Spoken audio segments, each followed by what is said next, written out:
Hey there, welcome to Factually. I'm Adam Conover. Thank you so much for joining me on the show again. It's pretty apparent if you look around the world today that capitalism, or at least the kind of capitalism we have, is not going great. Climate change could have been addressed early on, decades ago, if it weren't for the efforts of the global oil industry and the rest of the corporations that run the planet to stop us from doing anything about it. And the neoliberal era of globalization, which hollowed out the middle class in this country, created massive inequality around the world, well, that paved the way for the fascist backlash we are living under today.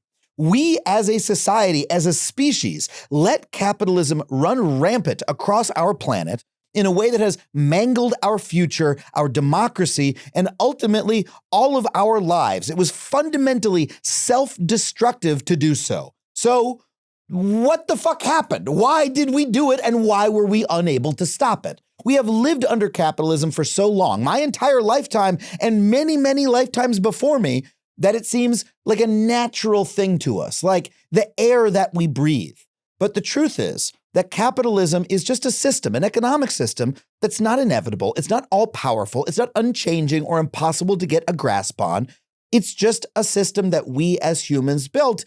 And that means that we as humans should be able to do something about it. And I don't just mean this in a glib, fuck capitalism kind of way. The problems we are facing, whether it's fascism or job-destroying AI, have precedence in the history of capitalism, and we can address them if we actually look at them with a clear-eyed lens. And there have been thinkers and writers who have done this. They've responded to those developments every single step of the way with clear and incisive criticism. So if we want to understand the challenges and contradictions and true fuck-uppedness of capitalism today, we need to look back at what people have been saying about it the entire damn time. Well, my guest on the show this week has written a fantastic new book that does exactly that. I cannot wait for you to hear this conversation. Before you do, I want to remind you that if you want to support this show and all the episodes we bring you every single week, head to patreon.com/Adam Conover. We would love to have your support. And if you'd like to come see me do stand-up comedy on the road,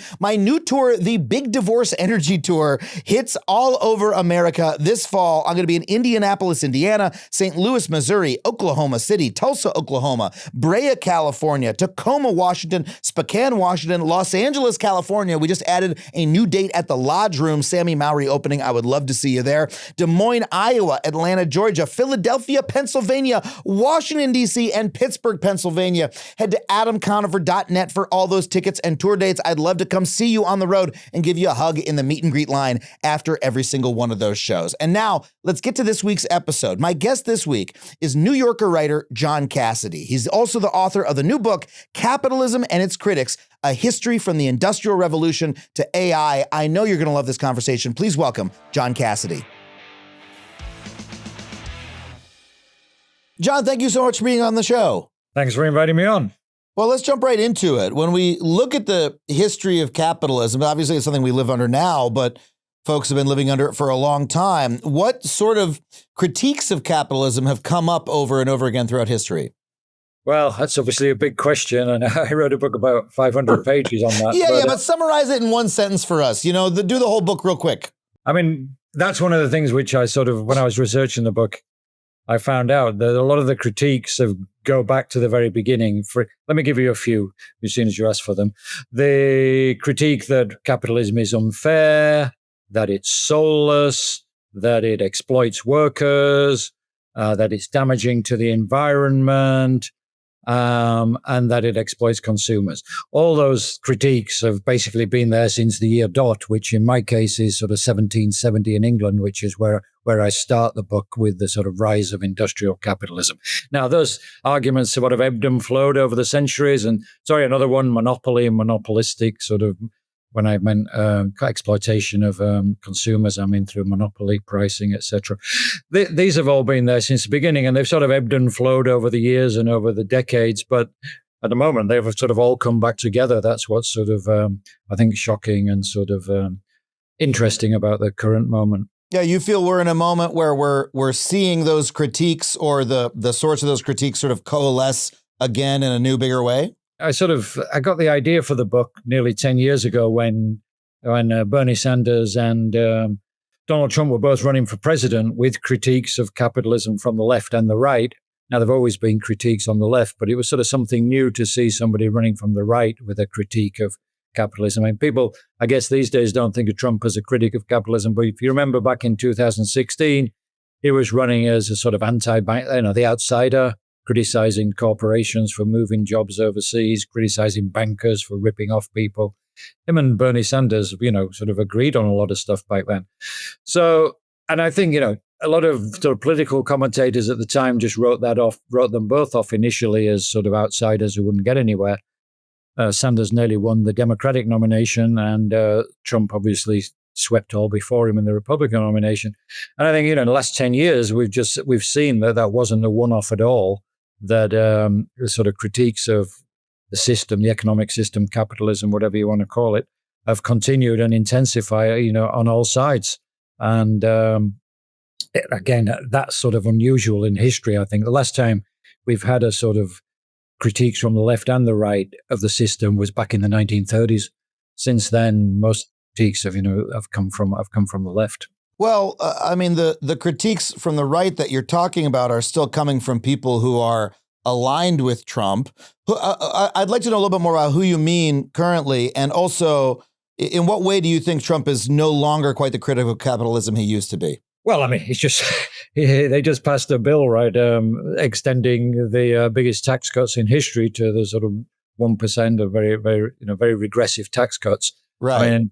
I mean, I follow, got a lot of stuff on social media, and if you look at even some of the MAGA accounts, they're very critical of that.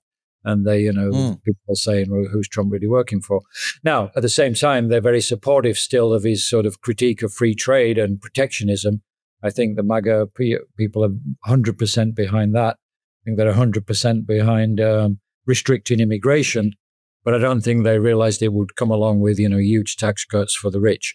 That wasn't something which Trump campaigned on. Yeah, it's interesting because he is still doing things that rattle Wall Street to a certain extent, but then they seem to sort of make their peace with it because he's still doing enough things that they like. Yeah, and on Wall Street, I mean, I think Wall Street thinks they've got the measure of Trump now after the, when he announced his huge tariffs on April the 1st, or April the 2nd, rather, which he called Liberation Day. And then you remember the markets collapsed, the stock market collapsed. The bond market, even more alarming for Wall Street, the bond market started to have conniptions. And when that happens, that means, sort of potential financial crisis. Trump immediately, or not immediately, but within a few days, he backed down.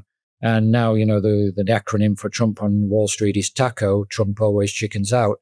Yeah. So he's just announced his new tariffs yesterday, day before, and nobody's taken any notice of it. The market has gone up since then. They think he'll chicken out again.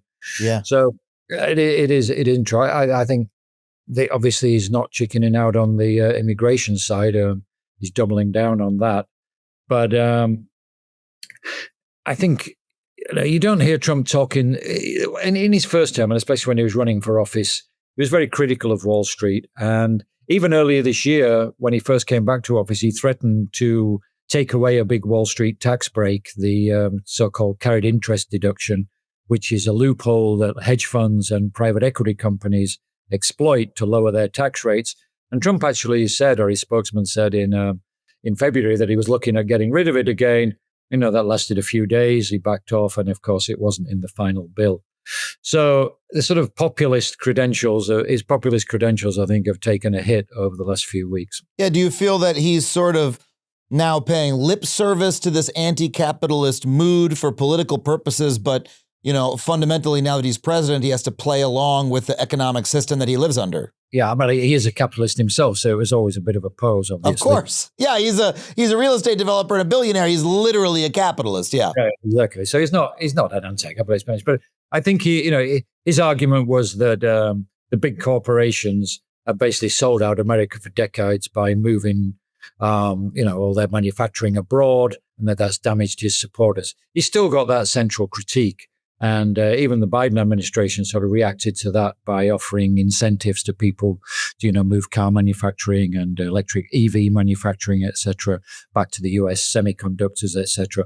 So that's a sort of, to give Trump a bit of credit, he was sort of ahead of the curve there. I mean, that's a sort of bipartisan consensus that the US government should sponsor at least some industries locating in the US now. But that's just a change in industrial policy. I mean, well, it wasn't an industrial policy really. The only industrial policy the US had for decades was the Pentagon and DARPA and things like that. But there was no sort of industrial policy in terms of supporting the car industry. Well, there was in terms of voluntary export restraints, but not financial support like they're given to the Biden administration offered to solar manufacturers, etc. I mean, we'll move off of Trump in a second, but is it possible that he's just could you frame it as that he is just creating a new, more authoritarian form of capitalism, and that Wall Street is pretty much okay with this? Like, okay, we can bow and scrape to him and do what he wants and play service to his whims. It's still capitalism. It's just now there's a president who wants to be tyrannical about it and exert more control over the system, but it's fundamentally still the same system. Sure, it's strongman capitalism or crony capitalism, whatever you want to call it. Yeah. Trump wants to call the shots to some extent, but leave the basic structure of the economy in place, leave Wall Street in place to keep making money. And, the market's going crazy. He obviously is also a big crypto enthusiast. Now he's got his own crypto companies. So right. The financiers and Wall Street and Silicon Valley, they've got what they want. They've more or less got what they wanted out of Trump.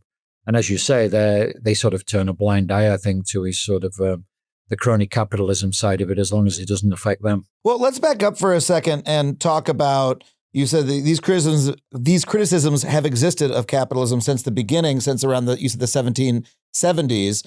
How do you define capitalism as it came into being in that time period? What are its primary qualities? Yeah, that's a very good question, because there was a pre-existing form of capitalism which is usually referred to as mercantile capitalism or colonial capitalism.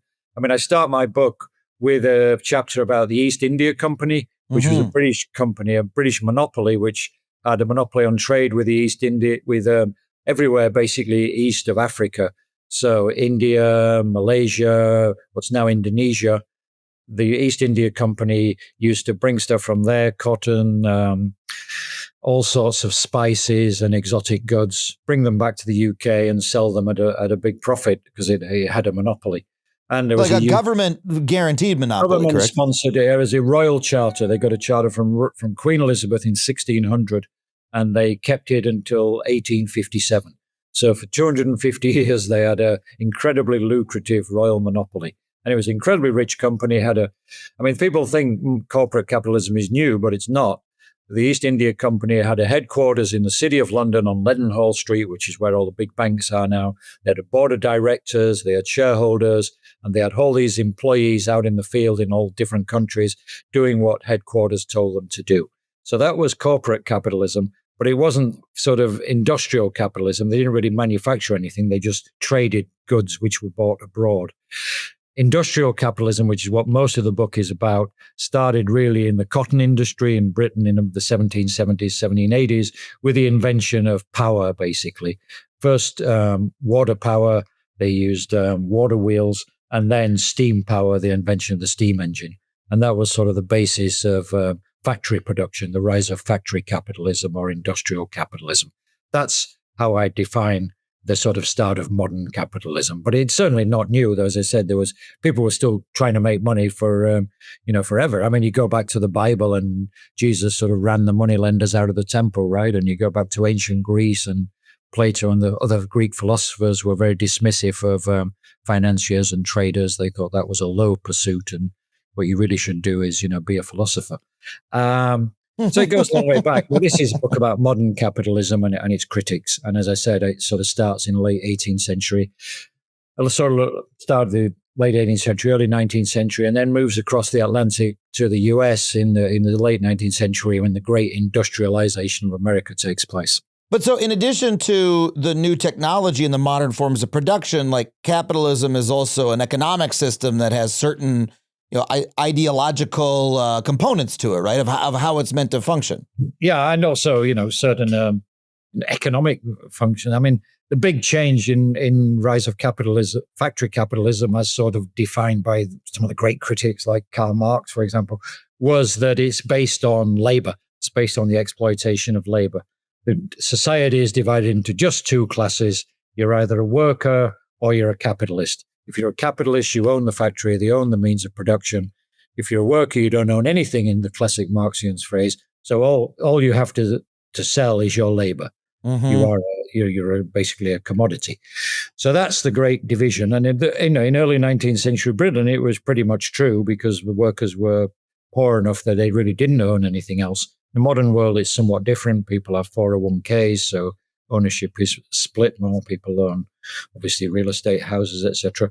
But certainly in the early years and decades of capitalism, that strict class divide, was a very accurate portrait of the system. And then that's where I start the book, in sort of early 19th century Britain, where there was a huge divide, technologically driven, which is actually very modern. The rise of factory capitalism and steam production and steam machines basically put all the old artisans out of work. Handloom weavers, most famously. This is the cotton industry, remember? So it used to be run by people called handloom weavers. They weave the cotton at home, and they had like wooden looms, and they're actually quite well paid. It was a pretty highly skilled job. And then suddenly you could do it in a factory, much cheaper, much larger scale, and you didn't need the machinery sort of ran itself. You could actually just hire women or children to look after the machinery. You only needed men to sort of feed in the cotton. So the handloom weavers, who were the sort of skilled artisans of their time, they ended up starving basically and being sort of immiserated, and sort of, their numbers just collapsed. And I have descriptions of that in there. And some of them resorted to violence to try and stop this. The Luddites, I have a chapter on the Luddites, right, who basically started to break into the factories to try and smash the machinery. They first appealed to Parliament to show, can you do anything for us? The government ignored them. They didn't have any votes. So Britain wasn't really a democracy at the time. There wasn't universal suffrage, and most of the working class didn't have any votes. It was very aristocratic Parliament, and he basically ignored the pleas of the people, saying, we've had these sort of jobs for centuries, and now they're being taken away from us. Do something about it. And the Parliament did nothing. Eventually, some of the people resorted to violence and tried to smash up factories. And that produced a massive sort of counter-reaction from the government. They sent in the army. There were more British soldiers in the north of England than there were involved in the Peninsular War against Napoleon. And they arrested a lot of the leaders, the labor leaders, and sent some of them, they hanged some of them, and sent the other ones to penal colonies in Australia and other places. Wow. So it was, if you're sort of thinking of the impact of AI, as we all are at the moment, if that's going to displace massive amounts of workers, including professional people like ourselves, we may be going back to the early years of the Industrial Revolution, when we did have large-scale labor displacement, and it was a pretty violent process. Yes, and we didn't just have those at the beginning. They persisted for at least a century. But it's funny how the Luddites have come up again and again in the past year. Past guest on the show, Brian Merchant, wrote a book called Blood in the Machine about the Luddites, if people want to go back and check out that interview. But it's really striking that at the moment of capitalism's birth, as you date it, there was an uprising against it that was brutally put down by the government, that capitalism had to be enforced by military force and death. It was not a natural order of events. It had to be enforced. Right. Yeah, I mean, that's totally true. I mean, the idea that capitalism is some sort of natural system that emerges is just not historically correct. It's always been enforced by a government. You need, the Enlightenment and the sort of British political revolution in the 17th century. It created strict property rights. You need strict property rights, and you need a government which is going to enforce those property rights. Now, with that, during the Luddite Rising, that's what the government thought it was doing. It was enforcing the rights of factory owners to employ who they want and use whatever machinery they wanted. It was basically protecting their property rights. So the system ultimately depends on the government, which ultimately depends on force. I mean, that's just how political regimes work. I see. Even if they have mass support, which eventually, obviously, the sort of democratic capitalism did have in the end. And that fundamental change in production method from workers owning their own means of production, to use the Marxist phrase, and weaving the cotton themselves, doing the work themselves, having control over time and place and manner, and receiving the money, to them only being able to sell their labor to someone else who owns the machine. The labor becomes commoditized. You get whatever money they give you. They tell you when to show up, etc. That is the characteristic transition of capitalism and form of capitalism. And, as I said, it sort of occurs in Britain first. I have a chapter on Friedrich Engels. Friedrich Engels is a fascinating figure. Most people concentrate on Marx, but Engels, his partner, was actually a capitalist himself.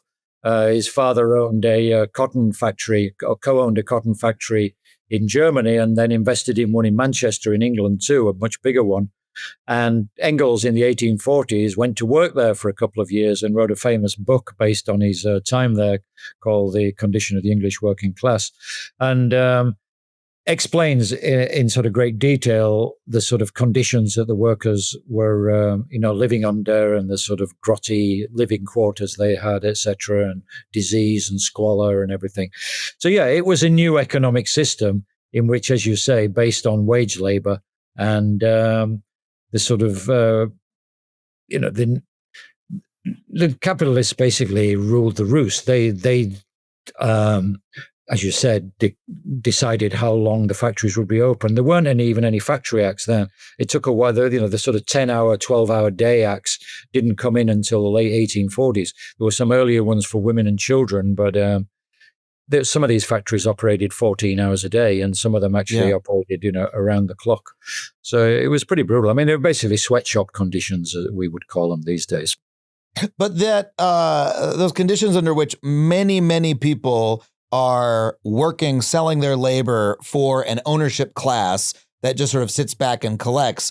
That's the system that we still live under today. And that class division is like really embedded within our society. When I think about, I don't know, even just like the show Shark Tank, right? What is that show? But workers going to the capitalists saying, please allow me to become one of you, right? Allow me to join the ranks of the capitalists, this sort of beneficent aristocracy that owns and doesn't have to work. They just get to sit back in their cufflinks while the rest of us toil away for them, unless we are so lucky as to one day join their ranks.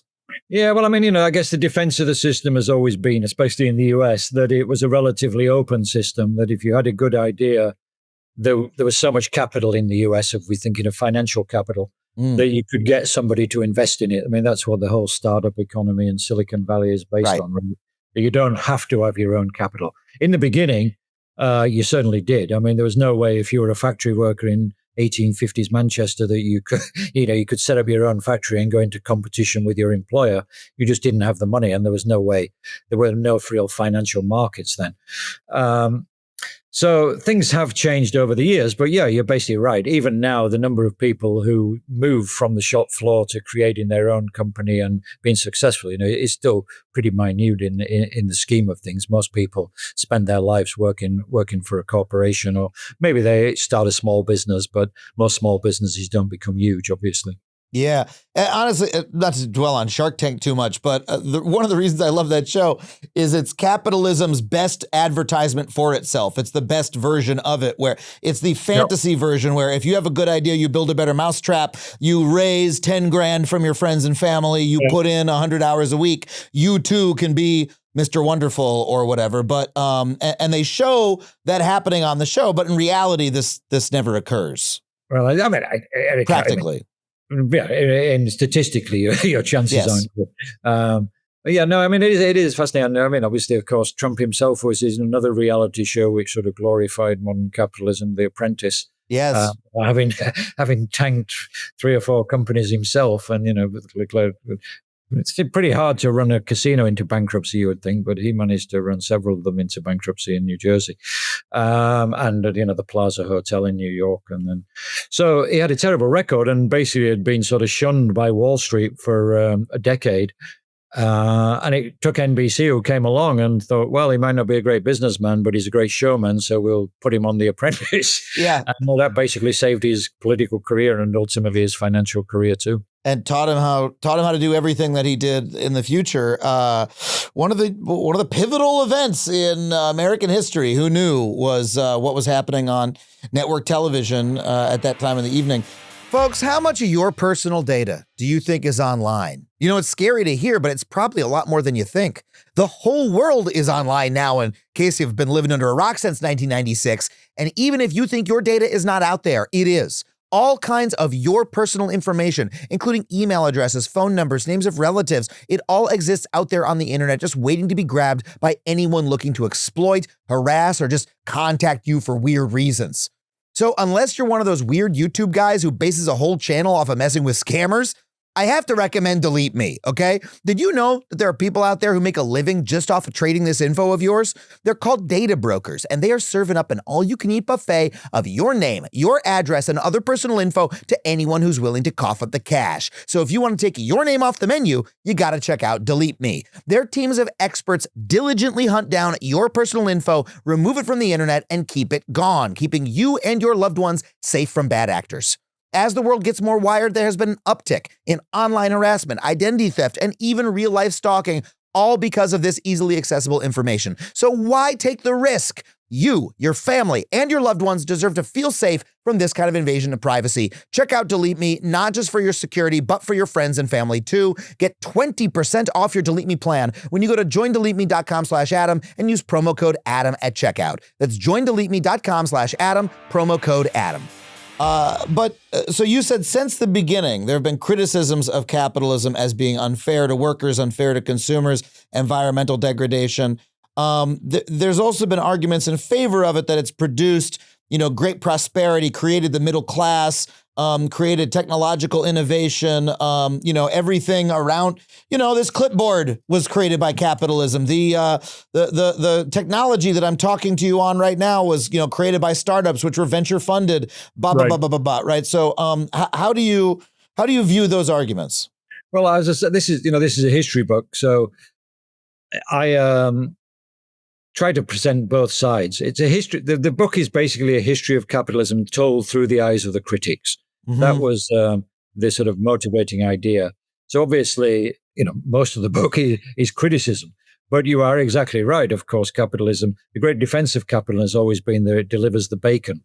And it has done, as you said. So I've only got a couple of charts in the book, but one of the charts shows basically world GDP going back to the year dot.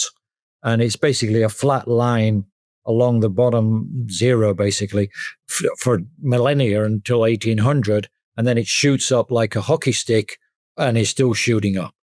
So certainly capitalism Marx and Engels, to their credit, recognize the incredible productivity of the system. If you read the Communist Manifesto, which I did when I was writing the book, which was written in 1848, first part of it is sort of a hymn to the productivity of capitalism, and it says the bourgeoisie, as they call the capitalists, have created miracles that have never been seen, outdoing what the Egyptians did with the pyramids, etc. So they recognized it was a very productive system. The argument against it has always been, or certainly going back to them, was that sure, it's incredibly productive, but it's also incredibly unequal. So the workers aren't sharing in the, GDP may go up enormously, but workers' wages weren't going up enormously. In fact, in Britain, until about 1850, they went up barely at all. So that was the sort of basis of the Marxist theory of revolution, that the system as a whole was immensely productive. So it would create a lot of wealth, but it would just go into the pockets of the capitalists. The workers wouldn't get to share. And eventually, Marx and Engels thought that would be unsustainable, because the workers would rise up as a revolutionary class, the proletariat, as they called it. And that was their theory of history and theory of revolution. And people say, well, it didn't work, obviously. Never happened. It happened in the Soviet Union and China, but in industrial countries, it's never really happened. And obviously, the main reason it hasn't really happened is because wages took off. Starting in about 1850 in Britain, then in the US too, wages actually did start to follow productivity and income upwards. And even though it's been a very unequal distribution, and more unequal now than it was during much of the 20th century, the general trend of wages and living standards has been upwards. There's no doubt about that. And it's also been upwards in a lot of the, the global south. It was particularly in China and India in the last 20 or 30 years since they joined basically global capitalism. So it's always just two-sided. It's a Janus face system, the capitalism. on the one hand, it's incredibly productive, as you said, incredibly innovative, produces all these technological marvels, and in turn produces a great deal of wealth and income. At the other side, it's extremely unequal, especially if it's left alone without any sort of government intervention. And wealth tends to, if you just do leave it to his own devices, the wealth does tend to pile up in heaps rather than being spread around. Well, it seems to me that if the entire criticism is that it's unfair and unequal, that criticism opens itself up to the counter argument. Well, hey, life's not fair. Yeah, it'd be great if things were fair, but it's not. And, okay, let's make capitalism a little bit fairer and, call it a day. But the argument that capitalism has internal contradictions that will lead to its collapse inevitably is, if you make that argument, it's a lot more inescapable. It sounds like Marx and Engels were making that argument, according to you. No, they were. Of course they were. This book, I did an interview with Jared Bernstein, who is Biden's former economic advisor. He read the book and he liked it, but he said he made a distinction, which I now use all the time in my presentations because it was very clever. He said, you've got two types of critic in this book. There are critics of baseball and critics of zoos. And I said, what do you mean, Jared? I would love to know what you mean by that. He said, well, critics of baseball, they love the sport. They grew up with it. They love it. They love spending time with it. But they think it's gone to hell. They think the shot clock, the timing, it's got too long. They don't like the designated hitter. They don't like the shift. Various things about the game have ruined it for them. So They want to reform it and, make baseball great again, or whatever you would say. They're critics of baseball. On the other hand, there are critics of zoos, and they just think they're morally, terrible and irredeemable, and it's just completely cruel to lock up wild animals. So we should just shut down all the zoos and return them to wildlife and have no zoos at all. They want to get rid of the system. So it is true in my book, I've got a lot of critics in there, there's 28 chapters. They are split into critics of baseball and critics of zoos. And the critics of baseball, as you call them, basically want to ameliorate the system and make it work better, make it fairer, as you say, make it less environmentally destructive. And the critics of the zoos want to overturn it and replace it with some new systems, socialism, cooperative communities. I have chapters on the early cooperative theorists in Britain and France who their idea was to replace industrialization with sort of self-governing, self-sufficient small communities where they grew all your own food and then they'd have artisanal industry, etc. There's always been a strain of critics who want to, completely overthrow the system and replace it with something new as well. And which set of critics has had success, if any? Well, I come from the sort of critics of baseball camp. I grew up in the post-war United Kingdom, where the sort of European social democracy was, if not born, so it was certainly developed to a large extent with the National Health Service, free education, higher taxes on the rich. That system I grew out of, and I came from a very working class background and managed to do pretty well for myself. That system was basically a sort of system what I call managed capitalism.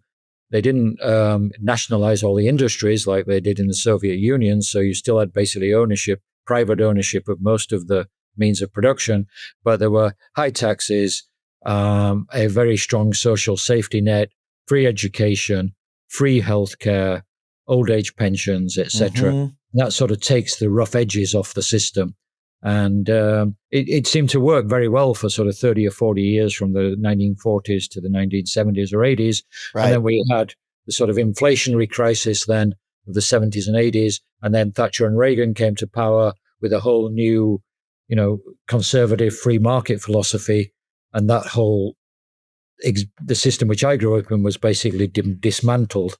And we've been living through the consequences of that for the last 30 or 40 years. Yeah, and I would look at American history and say that so much of it is made up of the baseball critics, of the reformers. I look at the New Deal era through the Reagan era was basically that, right? Well, hey, we'll bust the trusts and we'll end the monopolies and we'll regulate capitalism and we'll build a better society. And they did it. They did it for about 50 years, 50, 60 years or so, until that regulatory regime collapsed. And then in the time since then, since the 80s, the reformers have been trying to rebuild the regulatory state, rebuild the reforms. And with the Trump taking power, it looks like they have just utterly failed. That like the attempt to put those reforms in place again has just been rejected by the public, by the markets, that capitalism defeated the New Deal era once and for all. Yeah, I mean, I think, I think you're basically right. I mean, how I would explain it is that there's the what you call New Deal sort of social democracy, I call Keynesian social democracy in Britain. It basically sort of discredited itself in the 70s because it couldn't deal with inflation and stagflation. In the Keynesian system, you're supposed to have either high inflation or high unemployment. You weren't supposed to have both of them together. In the 70s, we had high inflation and high unemployment, and that phrase was stagflation. Reagan and Thatcher ran to office saying, look, this system you've had since the Second World War, it's failed. There's too much, you put too many restrictions on the capitalists, too many restrictions on business. We need to dismantle all that.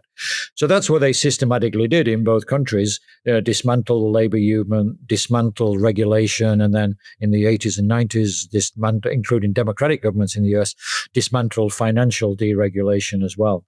So the question is, how do you put it back together? And I think the difficulty is what we've seen, and what I didn't appreciate when I was younger, when I was a sort of Keynesian in the UK, is it's not just an economic sort of policy debate.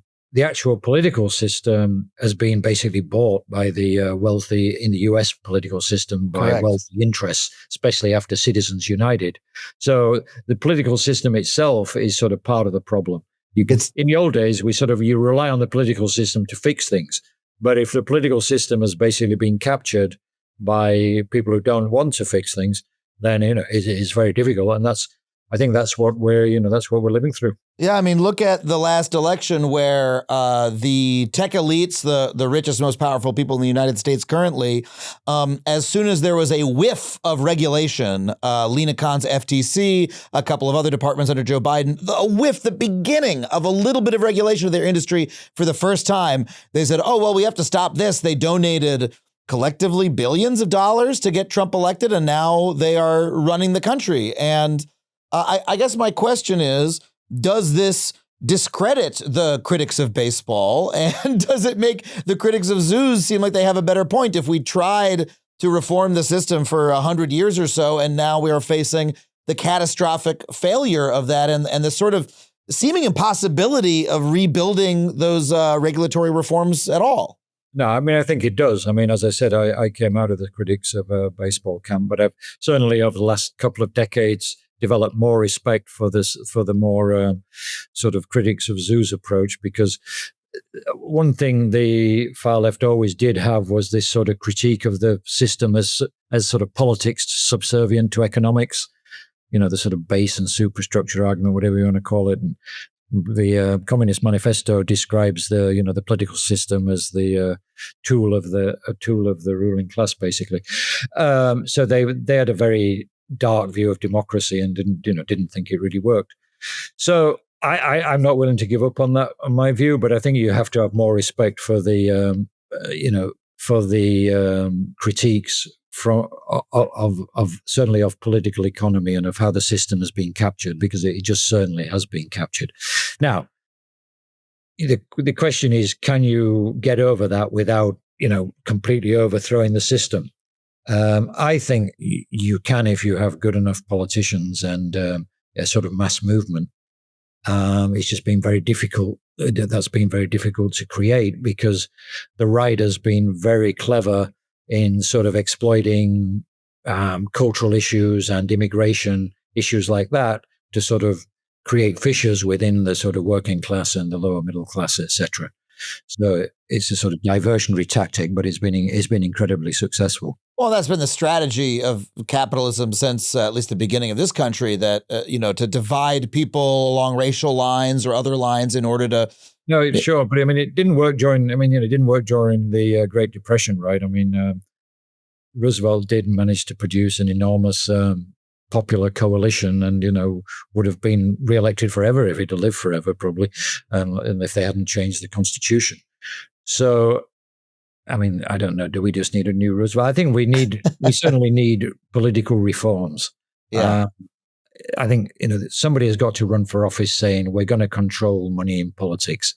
And I think maybe I'm a utopian, but I think that would be a popular plank if somebody could put it together properly. Certainly, if they were able to win is another question. When I was referring to racial division, capitalists exploiting that, I'm also talking about in the post-Roosevelt era that racial divisions were used to weaken unions, for example, that the labor movement in the United States was divided along racial lines for many years and in ways that weakened its power. It's one of the dark stains on the labor movement here. Well, talk to me a little bit about the labor movement during this period as because there are critics within the labor movement of capitalism of both categories, right? Both reformers and people who want to do away with it.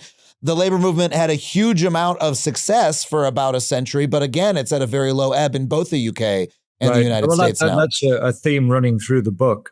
I mean, in the second half of the book really is a sort of history of the rise and fall of the sort of social democratic Rooseveltian state, whatever you want to call it. And as you said, that was largely built on labor. The British Labour, I mean, in Britain and most of Europe, the parties were called Labour parties. The Labour Party in Britain was built on the trade unions and was always an alliance between unions and sort of liberal intellectuals.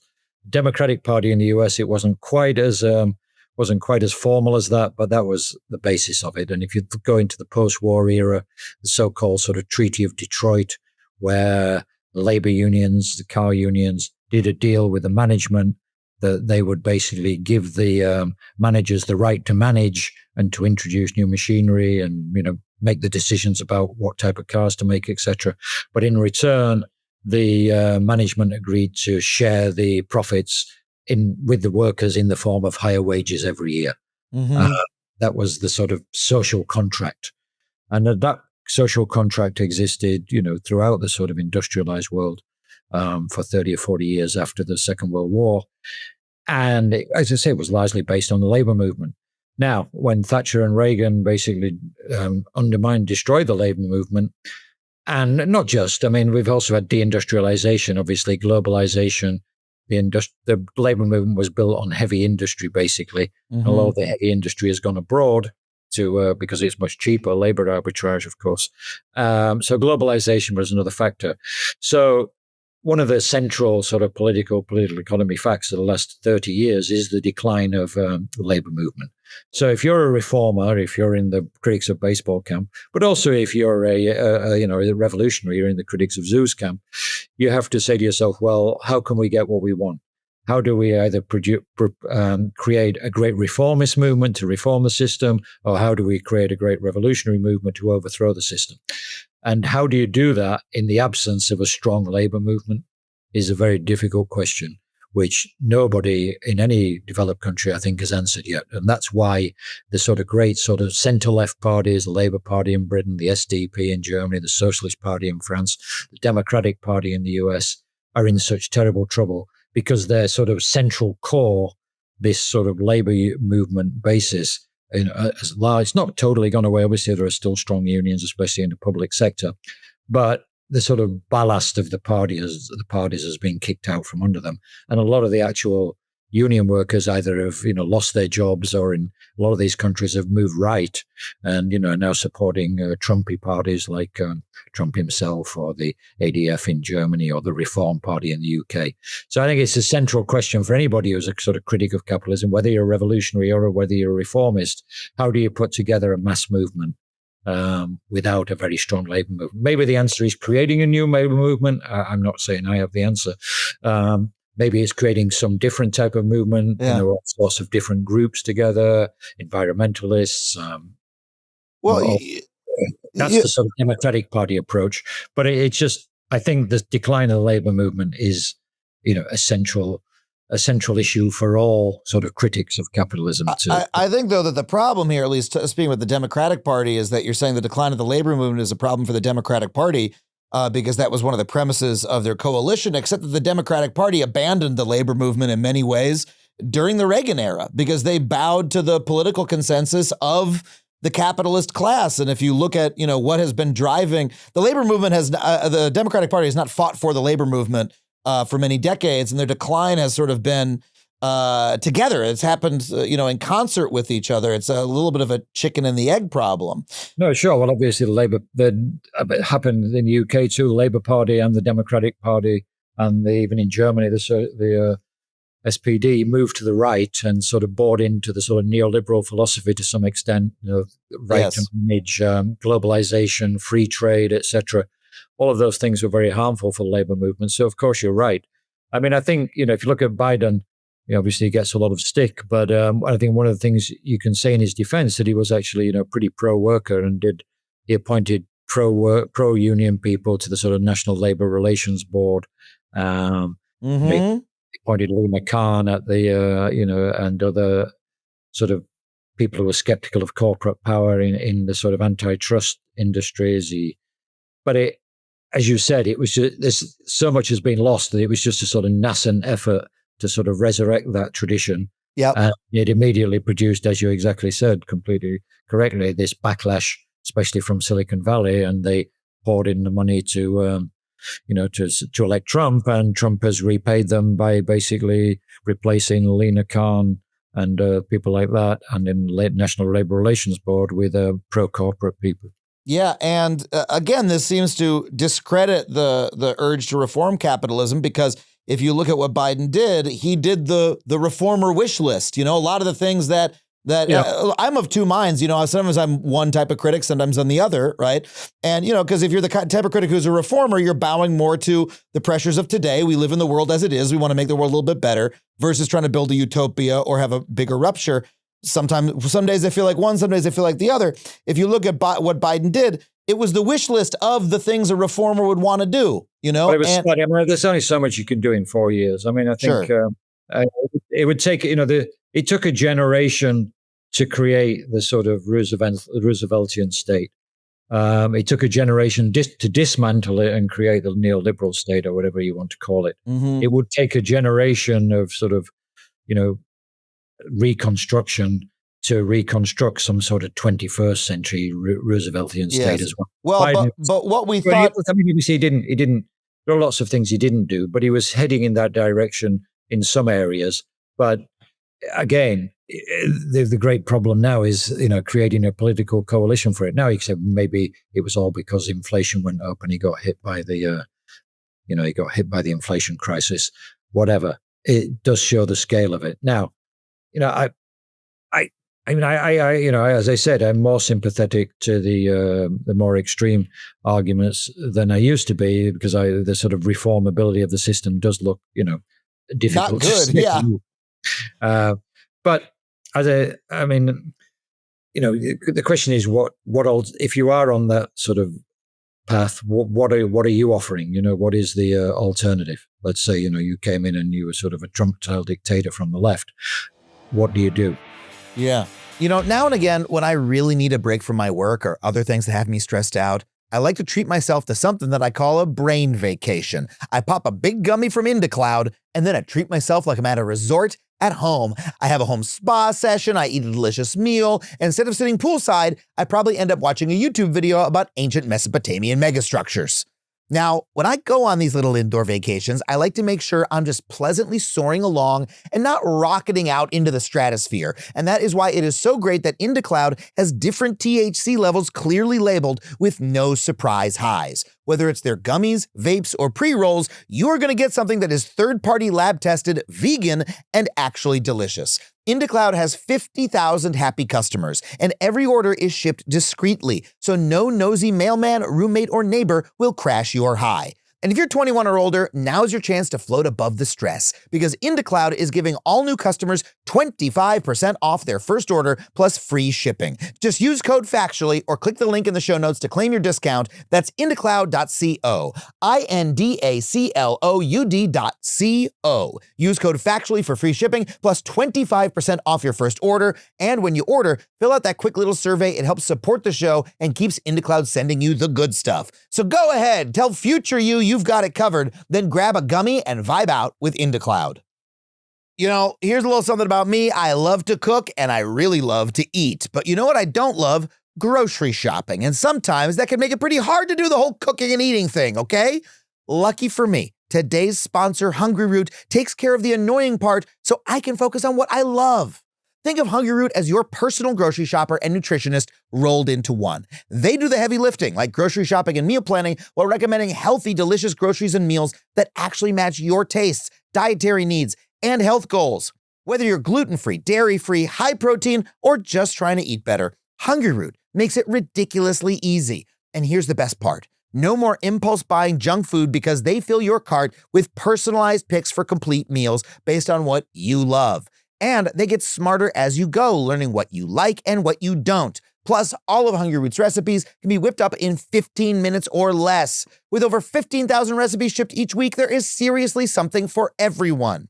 Hungry Root has completely transformed how I eat, and you are going to love Hungry Root as much as I do. So take advantage of this exclusive offer. For a limited time, you can get 40% off your first box, plus get a free item in every box for life. Go to hungryroot.com/factually and use code factually. That's hungryroot.com/factually, promo code factually to get 40% off your first box and a free item of your choice for life. hungryroot.com/factually, promo code factually.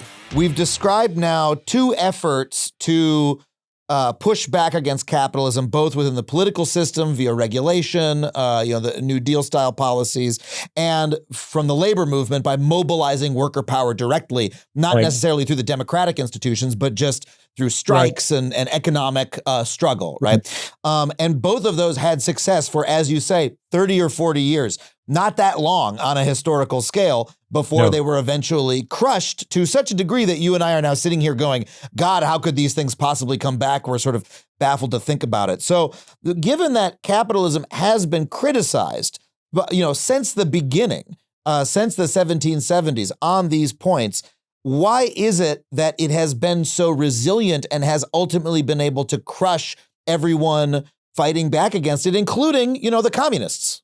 Right. Well, I think there's several answers to that one. One is that it has a sort of, if you were a neoliberal, you've made the argument that it's because it's shown itself to be unrivaled in its productivity and its ability to produce innovation and growth, etc. And I think that is a historical fact. The Soviet Union was pretty successful for decades in dragging an agricultural country out of poverty and creating heavy industry, etc., to the extent that when I was young in sort of 70s, the CIA used to say that, the Soviets are leaving us behind. Now we've subsequently learned that they made up a lot of those figures to sort of justify the defense budget or whatever. But certainly it was, sort of socialism in one country, or whatever you want to call it, was successful relative to the past, but it couldn't compete. There's the famous, I actually, when Boris Yeltsin came to America for the first time and sort of saw an American supermarket, he was just staggered by the product variety, etc. Yeah. The communist system just couldn't rival that. No, it had free healthcare, it had a very good education system, it had social benefits, etc. But it couldn't produce product variety. Didn't have a dozen types of Cheerios. Exactly. So, I think that would be that argument. I mean, the other, if you're, you come in from the extreme left, you say, well, obviously it's obvious why the system has survived, because the capitalists control the system. So all efforts, they, as you sort of hinted earlier, if there ever is a sort of serious effort to impinge upon their perquisites and power, they're just going to crush it, which is what happened in the 80s and 90s. As I said, I still got some sort of hope for a sort of center-left middle ground. Another complicating factor is globalization, because so many of these, it's much easier to build a sort of social democratic state in a sort of homogenous world where everybody's sort of roughly alike and at roughly the same standards of living. When the global economy is basically everybody in the world, or nearly everybody in the world, and, more than half the world is basically still in either very poor or in poverty, there's always going to be a threat of labor arbitrage and moving everything around. Right. And how do you build a sort of social system in the advanced world when you've got the sort of, threat of labor arbitrage and globalization, etc., and not just of technology, but also of capital. Capital can move very freely, obviously.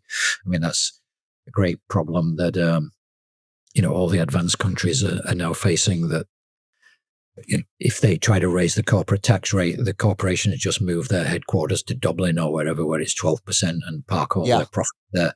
So any effort to sort of build a sort of new social democratic sort of managed capitalism, as I call it, has to be done on a global scale for lots of things like wealth taxes and things like that, because otherwise the capital will just move to where the taxes are low.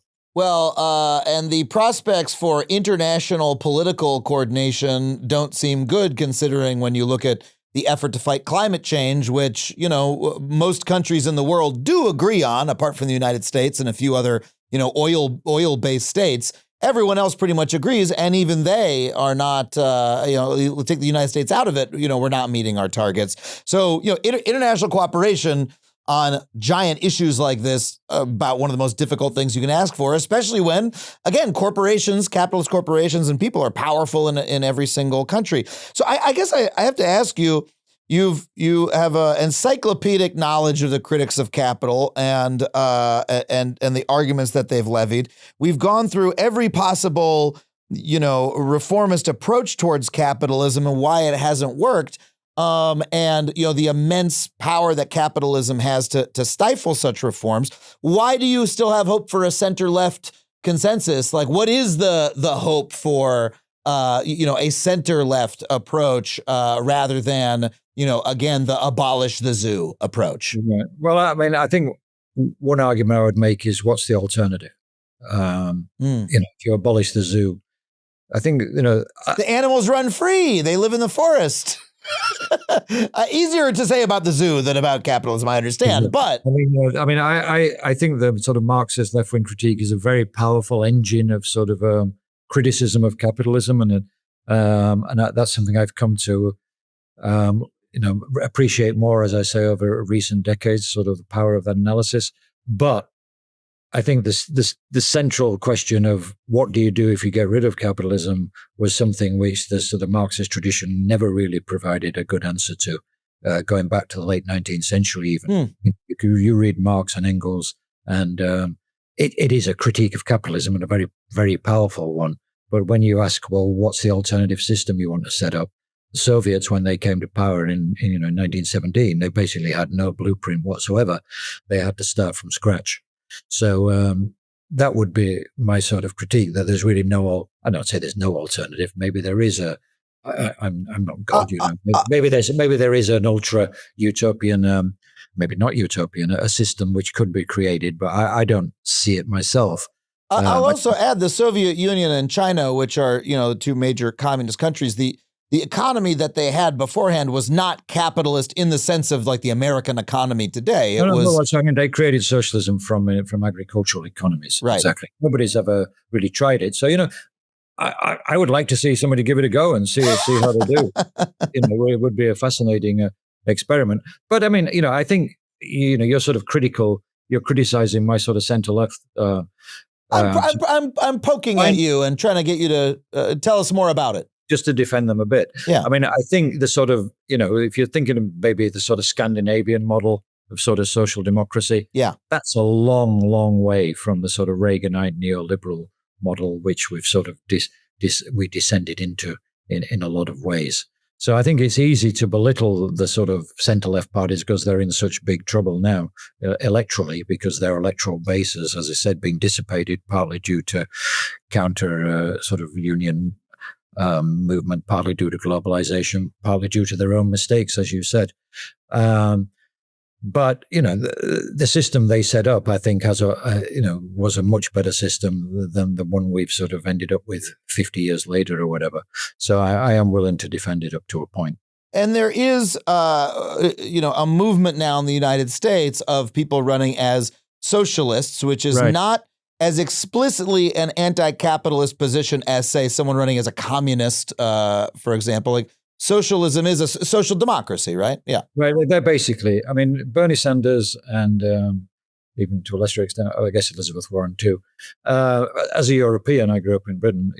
They're European social democrats. They're not communists. I mean, Bernie Sanders himself, laughs at people when they say you're a communist. Mondami, the mayoral candidate in New York, where I live, I just wrote a piece about last week. He said, "I'm happy to work with billionaires if they support my policies and they're willing to build more housing and create free transport, etc." So he's not trying to overthrow the system, although obviously people on Wall Street are arguing that he's some sort of revolutionary. But he is trying to shift the system in a direction he doesn't want to go. And that's very difficult. That's very difficult to do. Yeah. But he's not trying to overthrow the system. Maybe I'm wrong. From what I read of him, I don't see him trying to. The proposals he's actually put on the table for a rent freeze and an experiment in city-run groceries and for free bus lines. I mean, that's pretty moderate stuff, really, in the scheme of things. Yeah. I mean, you can ask, where will he get the money from? Will it work? They're all legitimate questions. But the idea that would sort of turn New York into the sort of socialist republic of New York is just ridiculous. Well, and I see your point now, because if you look at Mamdani that way, in historical context and say the European tradition, he does represent a center-left consensus, just one that we have not seen in the United States in a long time, but it is one that he actually built a coalition for. Like, he built an actual popular coalition for this. That's what I said. That's why I think it's a hopeful sign that, we'll see, he's only won a primary, and, it's a Democratic primary, so it's a relatively small part of the electorate, although he did get more votes in the primary than anybody else has ever done. But, I don't think we can read too much into it until let's see how he does in the general election. But I think it's an encouraging sign that he's been able to reach across, and create this coalition. And also, I don't know what age you are, but our generation, there is a sort of world weariness and cynicism about, I think, a lot of us. And Mondami does seem to have offered hope and enthusiasm to younger people. And I think that's when I speak to a lot of people who are supporting him, it's not that they're supporting his specific policies or they support some of them. They say, look, he's doing something. He's making an effort. Yes. And, it's a positive message that we don't just have to put up with what we've had for the last decade or two. Yeah. So is there something about capitalism in the past few decades that has shown its internal contradictions more directly to us that's caused this? I mean, I look at... Of course there is. The great example, you're in LA in California, the tech industry, right? I mean, the tech and the rise of tech monopolies. The whole argument, if you go back to Reagan, I remember I reported on the end of the Reagan era for the London Times and the George H.W. Bush's administration. I was a Washington correspondent. And if you're back in Washington in those days, all the conservatives used to wear Adam Smith badges. The Adam Smith Society was the great sort of society of the time. And Adam Smith was the great defender of competition. He's seen as the great defender of capitalism, but actually he was very skeptical of individual capitalists and thought that if they gathered together, they'd try and raise prices on people. And he was a huge critic of big corporations like the East India Company. That's why he wrote The Wealth of Nations, to criticize mercantile capitalism. But he was a big supporter of free enterprise and competition. So that was, the Reaganite argument. So we went through it all. We've had the Reaganite Revolution, etc. And then we've had this great sort of example of capitalist innovation produced in Silicon Valley, all these great companies. And what has it left us with? It's left us with basically a stream of tech monopolies with enormous power, pricing power, surveillance power, etc. Yeah. And I think that's a contradiction. And I think that is one of the big contradictions which has turned young people against capitalism, because capitalism to them, if you ask them what it is, they say, well, it's the tech monopolies. It's the fact that I can't afford housing, or I can't afford healthcare, etc. And the strange thing that's happened is that those tech companies have destroyed other parts of capitalism that people liked. You said a big part of the reason capitalism has been supported is because it's been very productive. It's created prosperity and things that people enjoyed.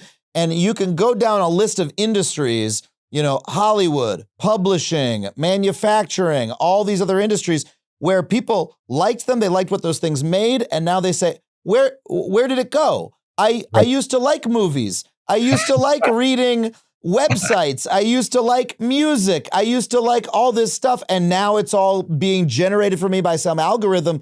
What happened to it? And it seems that capitalism has made itself more profitable, but less productive in terms of making the world around us a better place. That to me seems a bit like a big part of the zeitgeist that is driving these upheavals. Again, that's sort of, I mean, obviously the individual examples are different. The technology is difficult, but that critique was also very strong in the early sort of decades of capitalism. People, they said there were still, people used to come from all over the world to look at the sort of technological wonders in Manchester and Leeds, where I'm from, and the northern cities where the big factories were. They recognized it was, this was modernity, and it was incredibly sort of productive. But at the same time, they thought it was, leading to a lower quality of life because, what most people worked in factories 12 hours a day, barely earned enough to, to eke out a living. And at the same time, they were living in, hovels, etc. It was, it wasn't producing, as you said, human satisfaction. I mean, I guess that's ultimately what the system is supposed to produce, right? Well-being and satisfaction. And I think a lot of people in 21st century sort of monopoly tech capitalism, whatever you want to call it, is not something people like. They don't find it attractive. They don't find it creative. As you say, they just think they're slave to the algorithm, which to some extent we all are, of course. Yeah, and they themselves personally are less able to make a living. They're less able to afford a place to live. They're less able to afford. I think that's key. The whole affordability crisis. And then going back to Mondami, I mean, that's the whole basis of his campaign, is the sort of laser focus on affordability, housing, healthcare, education, etc. No, I think that's certainly true. I mean, if you can't afford, if you've paid $100,000 a year, or your parents have, for a college degree, and then you move somewhere and you can't afford to rent, you have to pay sort of 50, 60% of your income in rent. You can't afford health insurance, so you have to stay on your parents' health insurance, etc. And you're struggling, you're worried about even going to be able to find a job because the AI programs can do whatever you want to do. Yes. The system is not an attractive system. So I think that explains a lot of the sort of turn against the system among, the younger generations. Do you think that, this turn is likely to lead to a change to the system at any point? I mean, when you talk about the labor agreement between the auto industry and the workers and capital and labor more generally in America, it was at the end of 50 or 70 years of violence where people rose up and fought in the streets in order to make a wage. And, the capitalists finally said, okay, we'll break you off enough of a piece that you won't literally try to kill us. Are we going back to those days? Well, I think you do need a popular movement. I mean, the American political system only responds to crisis. So, the mass demonstrations, things like that, people on the streets, that you need countervailing power. Mm-hmm. John Kenneth Galbraith, who actually isn't in my book, but probably should be, who was a sort of mid-century critic of baseball. He had this theory of countervailing power that, okay, we let the capitalists control the means of production, as you said. They own most things, but there's a rival power in the land, which in those days was the union movement, who can sort of restrain them, and government as well, supported by the people. So you have a sort of balance of power in society. Now, as you said, there is a sort of element of threat in that. I think, the sort of capitalist property owning classes have to feel somewhat threatened in order to be willing to make an accommodation. So there has to be a strong countervailing in power, I think. And that, again, goes back to the challenge of how do you build that? Yeah. Do you see that coming from anywhere in American society right now?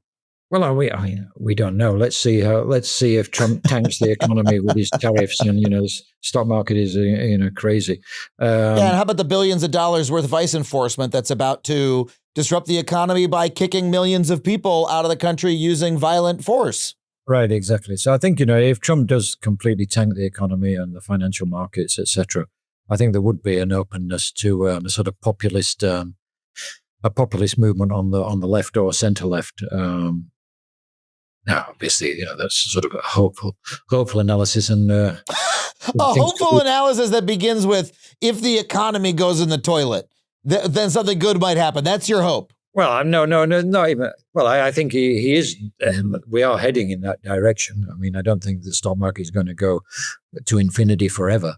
And the premise of capitalism is that it will, right? Is that it continues rising? Well, it goes in ups and downs, Sure. right? I mean, there are crises even the most bullish theorist of capitalism would admit that every 20 or 30 years ago, you have a huge crisis, and things get cheaper because asset prices collapse. So I think we are heading in that direction at some point. We haven't had a financial crisis for 17 years now. So there's probably one on the horizon. Is there any big lesson from the history of capitalism or its critics specifically that you think people should keep in mind right now to wrap us up here? Well, I think one of the sort of, again, I try to be optimistic. One of the themes which runs through the book is that capitalism is sort of an umbrella term, and there are all sorts of different types of capitalism. It's not a sort of one size fits all system. It has proved very adaptable, and in the past there have been examples where it's been pushed, the system, not capitalism itself, but the economic system of which capitalism in large part has been pushed in a much more progressive direction. So it's not completely hopeless, I don't think. And it does go through cycles as well, in which one system tends to rise and then its internal contradictions eventually arise, and there's a sort of interregnum period, and then a new version arises. That's what we saw in the post-war era. Well, after the sort of crisis of capitalism in the raw during the Great Depression, we then created Keynesian capitalism, whatever you call it, Rooseveltian capitalism. That ruled for 40 years or so very successfully. That had a crisis. Then we had the sort of neoliberal globalization, which has been, I guess, in power since sort of AD. So that had sort of 35 years of in power, produced a counter-reaction in the form of Trump and Bernie Sanders, and the sort of result of the 2016 campaign, a sort of insurgent from the right comes to power. I don't think he's got a stable, feasible solution to the problems which he inherited. So my hope is that he'll sort of discredit the right-wing populist model, and that will open the ground for a sort of, some sort of reconstruction on the left or center left. So crisis might lead to revolution. We also have the brewing environmental crisis that was caused by capitalism. We haven't really talked about that at all. I mean, obviously that's the sort of thing looming over the whole thing, and has been increasing. I mean, I do in the book sort of trace the rise of the sort of debates about sustainability and degrowth back to the 1970s. Again, these things all come around again. There was a big debate in the early 1970s about the limits to growth and whether the earth could sustain endless sort of capitalist growth. And sort of critics on the left, including one of the chaps I read about, Georgescu Rogan. There was an economist, Nicolae Georgescu Rogan, and the authors of a famous report called the Limits to Growth report basically said we had to reorganize the whole system because the planet was reaching capacity and couldn't take it for much longer. They lost that debate in the 1970s. Things just carried on for another 40 years. But I think that sort of argument obviously has come back in the form of the dramatic climate change and because the international cooperation of the governments has not been enough to stop capitalism from causing the temperatures to rise. Right. And obviously, the size of the system is just getting so much larger because now it is a truly global system. So yes. Chinese, India, and then Africa is steadily joining the system too. So it does look very unstable. I mean, ultimately there will have to be some sort of accommodation. I think the only question is whether that follows or precedes a sort of environmental catastrophe. Yeah, you can almost look at Elon Musk saying we have to go to Mars as being a way to keep the fantasy of limitless growth alive, to say, hey, there's always going to be another frontier. But I think It's a diversion. You're right. Yeah, but without that other frontier, we presumably will reach a limit eventually, and the system will have to crumble and give way to something new. I think the Silicon Valley argument, obviously, Mark Andreessen people, their argument is that's not true. There'll be technological solutions. I don't know how, shooting stuff up into the sky or whatever to stop the pretty big assumption that obviously, modular nuclear reactors, whatever. But that again has always been the argument, going back to, as I said, the limits to growth argument. The counter to the limits to growth was always that technology would find a solution. And I think for a long time, people sort of believed in that. But I think that belief has also been questioned now. Let me end with this question. A lot of times when I look at human systems, we debate them. They seem intractable. We have ideological arguments about them. But at the end of the day, they're just systems for organizing, logistics, just like anything else. And sometimes when I look at our transportation system, why do we use cars instead of trains? When trains are, more trains would literally be more efficient, cheaper, faster, better for everybody if we were to use that system. In the same way that you could redesign a motherboard to say it's more efficient if I do it this way, and you just do it that way. But with human systems like capitalism, like our transportation system, they are so intractable because there are people benefiting from them, I think, is the fundamental reason that they're difficult to dislodge. But obviously, there's huge vested interests. I mean, if you ask why America hasn't got a proper rail system, it's basically because the auto industry and the airline industry lobbied against it for decades successfully. Yes. I mean, it's insane that there's not a sort of bullet trains between LA and San Francisco and New York, Boston, and New York and Washington, etc., and New York and Chicago. I mean, you just have to go to Asia to see what can be done very, very quickly. But it's sort of what economists call path dependence. Things get locked in efficient systems from the past, and it's very difficult to overturn them. Yep. And so my question is there a way that you have seen, or a thinker who has posed a way to escape that trap? Or is there a case of it having been done successfully when you have I think you said path-dependent system, you have those vested interests? Because that is like the fundamental problem of humanity, is how do we get out of an inefficient system that we know is inefficient, that we know is hurting us, and yet we are locked within? Yeah, I mean, I think it is difficult. I mean, I guess some people would say, you're looking for a democratic example. I guess some people would say China got out of they were locked into their old system, and they built this incredible new economy in 20 years. But it's a capitalist economy. No, of course, it's state capitalism. Right. It's state capitalism.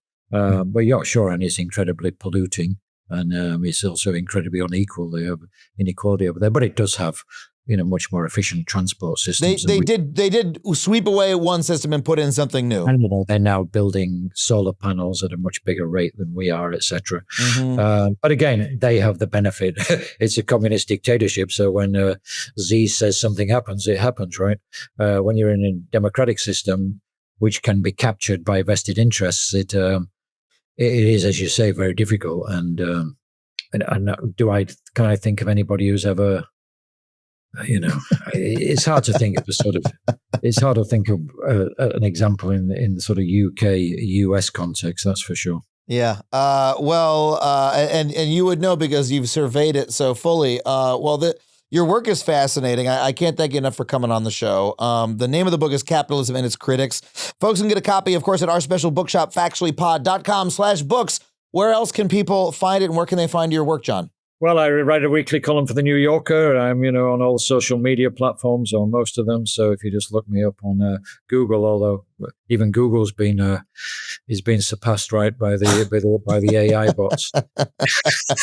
Yeah, scroll past all the AI listings that are engorging your work for the purposes of capitalism, and they might find a link to you. Thank you so much for being on the show, John. It's been fascinating talking to you. Thank you. Thanks for inviting me on. It was fun.